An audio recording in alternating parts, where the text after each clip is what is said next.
আসসালামু আলাইকুম।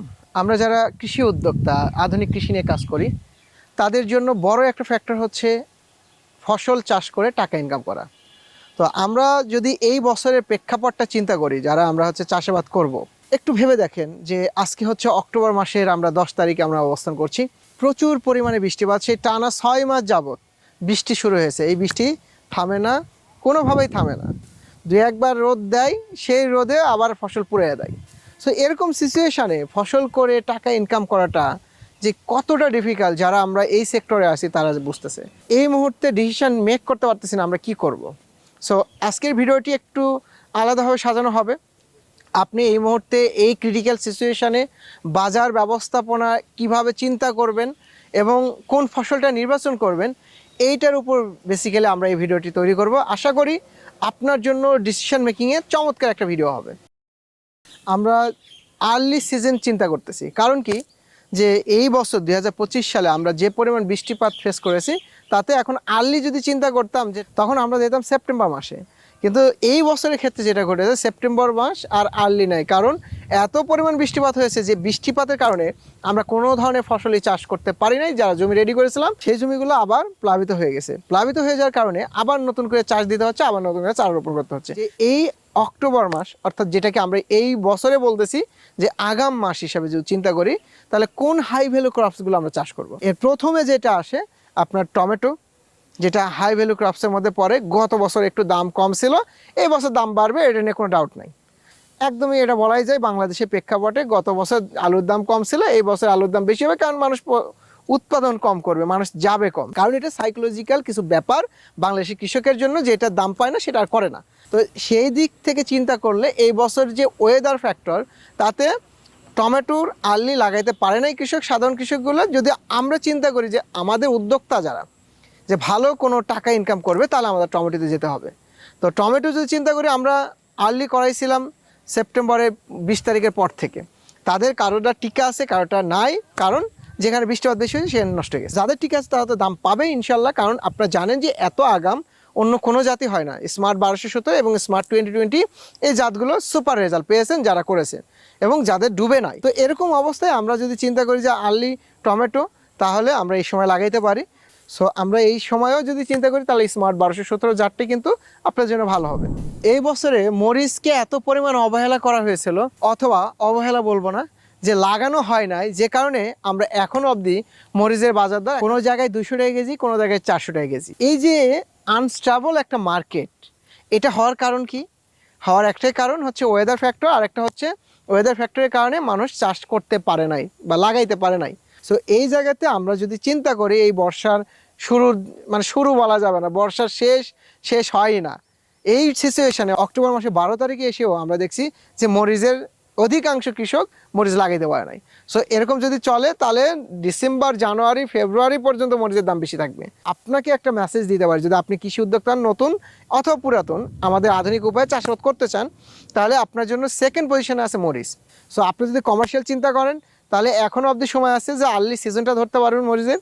সো এখানে নাগাফায়ার কিং, নাগাফায়ার এবং নাগাফায়ার প্লাস, ধূমকেতু, এগুলো সব জাতি আছে। আপনারা জানেন যে এই সময়ের জন্য খুবই উপযোগী। আরেকটা স্পেশালি বলতে হবে যে গ্রিন ডক্টর নামে একটা জাত এসেছে, যেটা কিনা এই যতগুলো নাম বলেছি সবচেয়ে এক্সপেন্সিভ এবং সবচেয়ে ভালো আপনাকে ফলন দেবে, এটুকু বলতে পারি। সো আমরা সময়ের সাথে সাথে একটু আপডেট হতে হয়।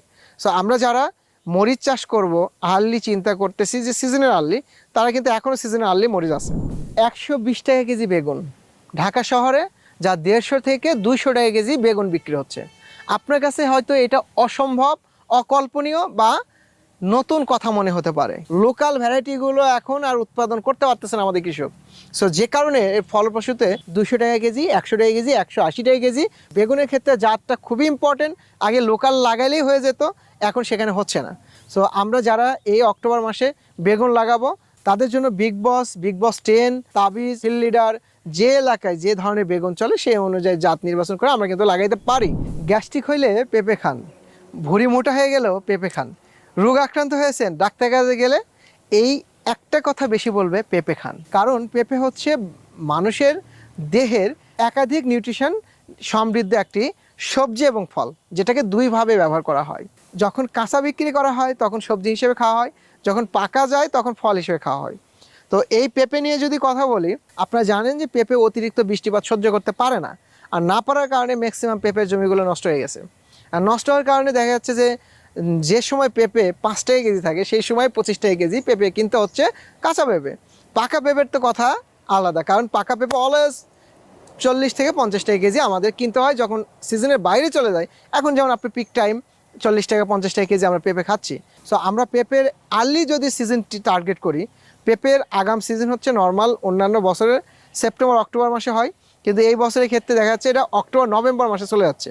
আপনি যদি অক্টোবর নভেম্বরে এই বছর লাগান তাহলে দেখা যাবে যে এটা উঠবে হচ্ছে ফেব্রুয়ারি মার্চের দিকে, মার্চের লাস্টের দিকে যে কাঁচা ফল সংগ্রহ করা যাবে। শীতকালে পেঁপের সাধারণত যেটা হয় যে গাছের গ্রোথটা থেমে থাকে। এর সাথে সাথী ফসল একটা করা যেতে পারে, টমেটো করা যায়, ফুলকপি করা যায়, বাঁধাকপি করা যায়। এই ফসলগুলো করার পরে দেন যখন শেষ হয়ে যায় ফসলগুলো, তারপরে পেঁপের জন্য আলাদা পরিচর্যা করতে হয়। তো আমরা যারা আগাম পেঁপে চাষ করতে চাই, পেঁপে এমন একটা ফসল যে আপনাকে লং টাইম টাকা দিবে, লং টাইম বছর ভরে আপনাকে টাকা দিবে। তো মাটি তো অবশ্যই জানেন যে পেঁপের ক্ষেত্রে উঁচু জমি লাগবে, বেলে টাইপের মাটি লাগবে বা বেলে দোআঁশ মাটি লাগবে, এবং জাতের ক্ষেত্রে আপনি পাকায় বিক্রি করবেন নাকি কাঁচায় বিক্রি করবেন। যদি আপনি কাঁচা বিক্রি করেন তাহলে কিউট লেডি বা আপনি গ্রিন লেডি করতে পারেন, কারণ এটা সবজির জন্য বহুল প্রচলিত এবং সবচেয়ে ভালো ভ্যারাইটিগুলো। এর চেয়ে ভালো ফলন আপনাকে কাঁচাতে কেউ দিবে না। পাকা এবং কাঁচা দুইভাবে বিক্রি করতে চান তাহলে রেড কিং এবং সুইট বল। রেড কিংটা হচ্ছে রেড ফ্লেশ এবং ভিতরে লাল থাকবে, পাশাপাশি আপনার শক্ত হবে, যেটা পাকা হিসেবে বিক্রির জন্য বেশি দামে বিক্রি করতে পারবেন।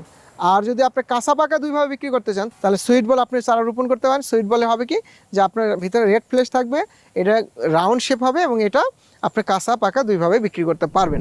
শীতের শসা কোন সময় লাগাবো, কোন জাত লাগাবো, কিভাবে লাগাবো? বাংলাদেশের ম্যাপের দিকে তাকাই যে বাংলাদেশে কোন অঞ্চলগুলোতে শীত বেশি হয়। আমরা যদি চিন্তা করি তাহলে উত্তর অঞ্চলে চলে যেতে হবে, ঠাকুরগাঁও, পঞ্চগড়, দিনাজপুর, ওই সাইডে রংপুর। আপনার যদি শীত একদমই কম হয় কোন এলাকায় যেতে হবে, তাহলে বরিশাল, ভোলা, কুমিল্লা, চিটাগং, কক্সবাজার এইদিকে শীতটা কম হয়। মাঝামাঝি শীত কোথায় হয়? ঢাকা, নরসিংদী, ময়মনসিংহ, বগুড়া, নওগাঁ, এই জায়গাগুলো যেগুলো আছে, যশোর, চুয়াডাঙ্গা, মেহেরপুর, এগুলো মাঝামাঝি আমরা শীত পাই। তাহলে এখন টাইমিংটা বুঝেন, শীতের শসাগুলো কত ডিগ্রি টেম্পারেচারে এরা ভালো ফলন দেয় এটা আমাদের জানতে হবে। নর্মালি শীতের যে ভ্যারাইটিগুলো আছে এইটা 16 থেকে 18 ডিগ্রির উপরে থাকতে হবে, এদিকে 25 ডিগ্রির নিচে থাকতে হবে। তবে সবচেয়ে ভালো হয় 22-এর নিচে যদি থাকে তাহলে এদিকে 16 থেকে এদিকে 22 এর মধ্যে যদি থাকে টেম্পারেচার তাহলে সবচেয়ে ভালো ফলন দেয়। আমরা যদি মোটামুটি চিন্তা করি এই বছরের ক্লাইমেটের ওভারঅল ভিউ দেখে, তাহলে হয়তো নভেম্বর মাসের শুরুর দিকে হয়তো এই শীতকালীন শসা লাগানো যাবে উত্তর অঞ্চলের দিকগুলোতে।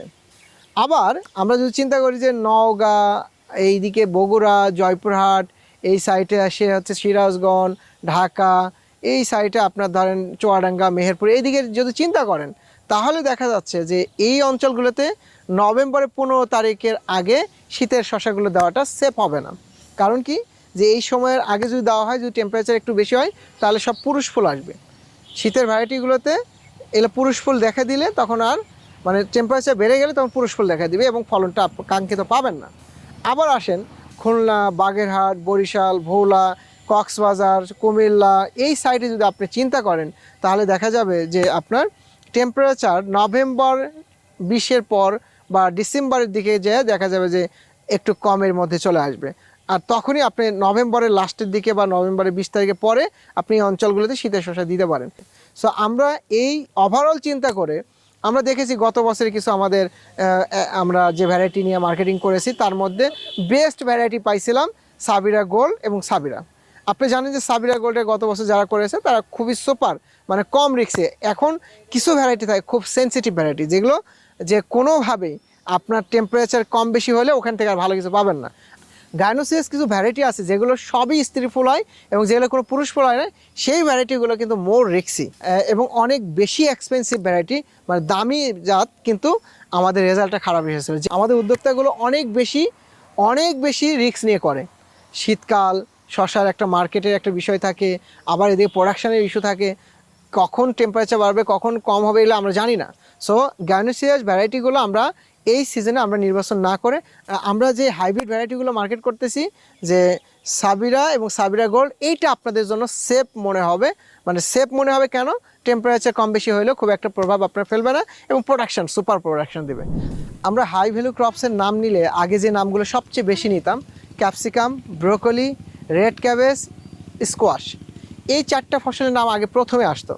কিন্তু এই আধুনিক চাষাবাদের সাথে আমরা যুক্ত হওয়ার পরে যেটা দেখেছি যে ইয়াং ছেলেপেলে যখন আসার পরে কি করেছে, এই ক্রপসগুলোতে বেশি ঝুঁকার পরে লোকাল যে মার্কেটগুলোতে তারা চিন্তা করেছে যে এই ফসলগুলো লোকালি বিক্রি করবে।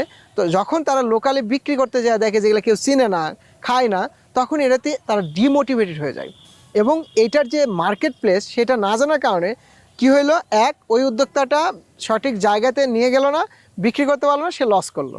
লস করার পর যে ঘটনাটা ঘটেছে, এই ফসলের প্রতি তাদের একটা অ্যালার্জি তৈরি হয়েছে এবং এলাকার মানুষেরও একটা নেগেটিভ মেন্টালিটি তৈরি হওয়ার কারণে এই ফসলগুলো আর মার্কেটটা গ্রো করে নাই খুব বেশি।